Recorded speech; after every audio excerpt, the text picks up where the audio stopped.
What if the fastest way to get your sportswear product wanted wasn't just running another ad campaign? What if it was something that was a lot closer to home, that was a lot more controllable, and actually cost you less money up front? Because in sportswear, it's not simply about the products that become visible. Anyone can run ads, and anyone can actually put a product in your face. It's about putting a product in the right context that makes customers understand what the story of that product is, who they become when they wear it, and ultimately what it says about them. This is what the difference is between putting an influencer campaign, an ad campaign, a marketing campaign that runs ads randomly to first-time viewers, and consistently putting your product through a running club, some form of Pilates studio, a weekly meetup for activewear. All of these things create consistency. And on today's episode, we'll be looking at how you can use social events to create that trust with customers, to build up that actual desire for your products that can't be manufactured as you do with an ad.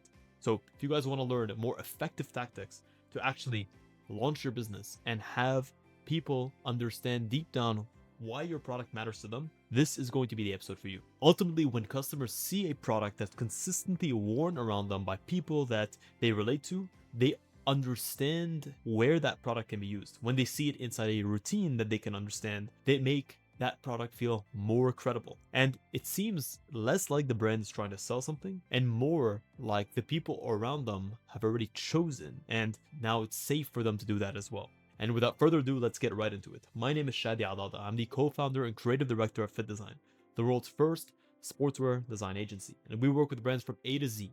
And I've helped thousands of brands go from an idea to a physical product. And the ultimate way to create that offline demand is start where the product is actually used, which takes us into our first idea. Because sportswear is inherently different than normal fashion. It's not only about how the product looks, it's about how it moves, it's about how it fits into a routine, how it performs around other people, and how it makes the customer feel while actually doing something. A customer that's looking at a sportswear brand is ultimately asking, does this actually work in real life? Do real people wear it? And do people actually partake in this activity trust that this product to perform as intended? Because if you look at a product that's worn in a run club, it's not being shown in a perfect studio. It's being seen in motion. It's being seen on a variety of different body types. It's actually put through its paces. And this matters because sportswear earns trust not through visuals, but through use, through actually being put through the ringer. And although a product base or a product beige can actually show you that shorts perform in a certain way, it's the actual real world use that actually puts that credibility through and puts that credibility to the test. This is where the first layer of demand starts. It's when you can show someone something that goes beyond hype and moves into credibility and believability. Number two is that repetition actually creates familiarity, which ultimately creates trust. Most customers do not trust a new brand just from seeing it once, which is the biggest challenge with running ads. Ultimately, you have to run multiple ads to build up that trust, to get a customer from a colder version of themselves to a warmer version and more ready to buy from you. It's the repeated offline visibility that creates that familiarity because customers are seeing the same product in a variety of different scenarios. And if someone sees the same cap, the same t-shirt, the same short at a running club being used by a variety of different people every single week, this makes that experience feel not forced, which is inherently different than seeing an ad. It makes it feel normal. And what it tells the customer is that this matters because now you no longer have to feel risky about taking on this new brand. The customer doesn't ultimately know if the product is good or if the product is a good fit for them, or even if buying it will lead to a mistake. Repeated exposure to that same product where they can see it firsthand and how it performs lowers that risk, and it moves the product from the category of I saw this brand online to I see this in front of me and people around me actually wear this. This shift is fundamental and huge. If we look at something like the Nike Run Club, for example, Nike's NRC app actually includes challenges that tell people and encourage them to share, to provide their own real-world experience, and to encourage them to facilitate and to integrate in community features. And the reason Nike does this is because it's the actual running behavior of doing the thing that it's promoting, which is actually running, that promotes the purchases and promotes repeated use of the app and would drive sales down the line. Number three is that offline groups give customers permission. Customers often hesitate with new brands because they ultimately don't want to be the first person to be seen wearing that brand. Sure, some of us may be social peacocks where we're more confident and comfortable trying something new. But for the majority of people, before they take that leap of faith, they want to see that others have had a great experience with the brand. You may see an ad, and you may like the product, you might save the post, you may even visit the website and add that product to your wish list. But there's still a quiet question there. It's, have people that like the things that I like, that look the way that I do, that relate to the world in the way that I relate to, have they accepted a product like this?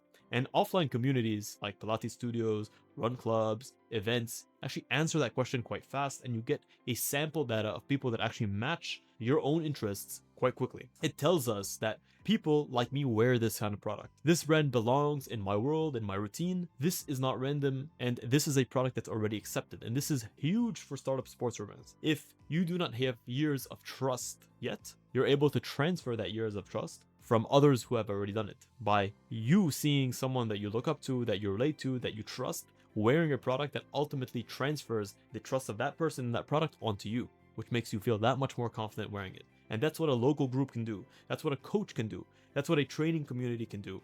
And ultimately, that's what a small group of consistent wearers can do. So the sooner that you can get your products into smaller, more tight-knit communities, the faster you're able to build up that trust and to get others to try your products as well. Number 4 is that run clubs actually turn the product into identity, not just simple apparel. Like, a run club is not just about running.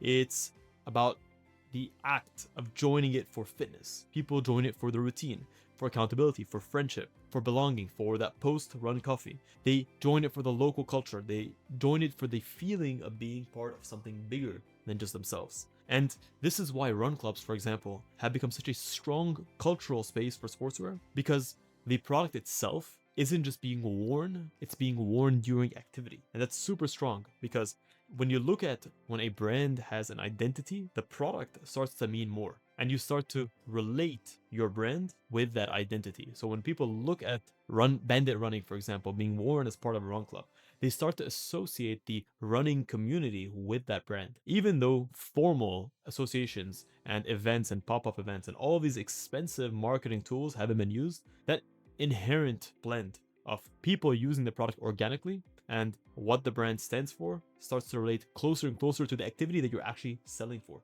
So the lesson here is that, so ultimately the lesson isn't to just sponsor a run club and plaster your logo everywhere. The lesson here is to go beyond the lazy version. It's to design the product with the customer in mind, with the group and their needs in mind. The product has to match the group's taste, their needs, their behaviors. And if the group is serious about performance, your product needs to earn that first by actually performing, by having the right fabric, having the right construction, the right fit, the right detailing, by putting your product through the same motions that that person would ultimately go through. If we have a running product, but it's cut in a way that doesn't allow for hip flexion mobility, or if we know that we tend to run with specific elements on us, like hydration gel packets, our AirPods, but there's nowhere to store any of those elements on the shore, you have a mismatch there. And customers, especially people who are strongly into a specific community, can sniff that, and they can see when a product hasn't been made with a strong and deep understanding of the community in mind.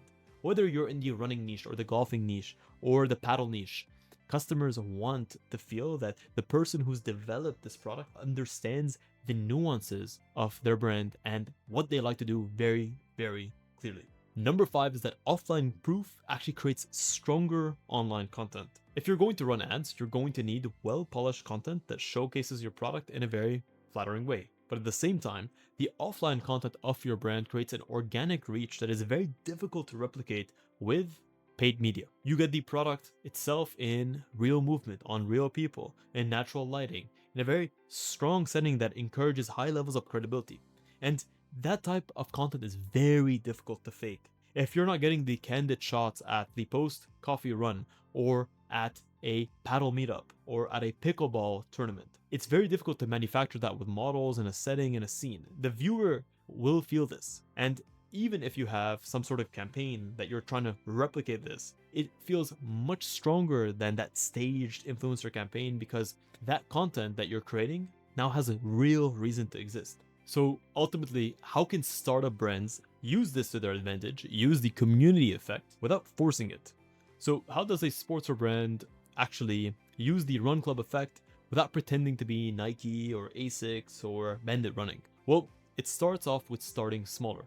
with one local run club, with one training group, one gym community, one coach-led session, one weekly meetup, one small group of real customers. The goal is relevance first, and this is ultimately the path. You need to pick the right community first, not the biggest one, because the biggest one may not be the right group of people for you. Second, you need to make sure that your product solves a real problem for them.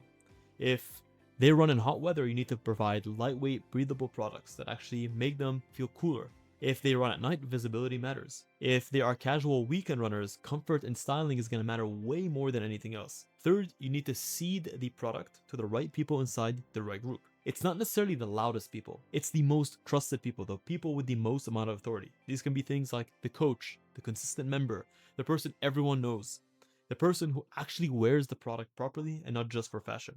Fourth is that you have to show up consistently. One event will not build the demand. Repeated presence is what builds the demand. And how that works is you want to make sure that not only is there a consistency, but there's a consistency in how you show up. Fifth is that you need to actually capture real usage, not staged content. Again, people will feel when something is staged. Film people arriving, warming up, running, cooling down, grabbing coffee, talking, walking, just having a good time.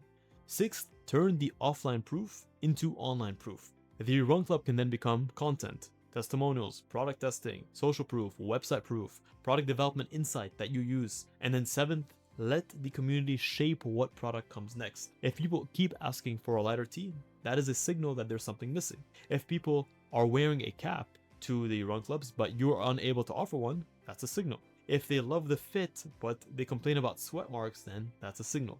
All of these things give you unique insights to make your product better.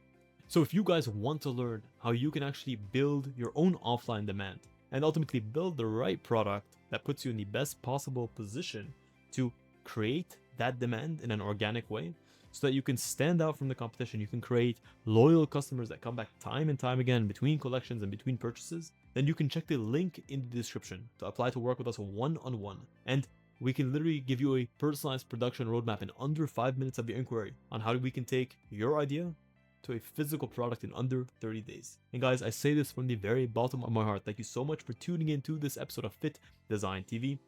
Until next week's episode, stay awesome.